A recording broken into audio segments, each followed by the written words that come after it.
কোরবানির ঈদে আমাদের সমাজের সবচেয়ে বড় ভাইরাসের নাম কি জানেন?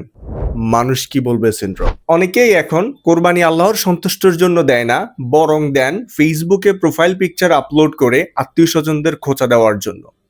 নিজের সামর্থ্য না থাকলেও ধার দেনা করে বিশাল গরু কেনেন জাস্ট স্ট্যাটাস শো অফ করার জন্য।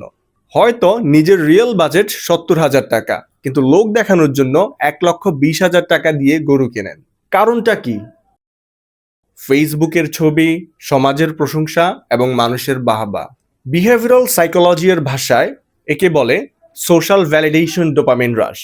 অন্যের সামান্য প্রশংসায় আমাদের ব্রেইনে যে ডোপামিন রিলিজ হয়, সেই সাময়িক আনন্দের নেশায় আমরা তখন মেতে উঠি।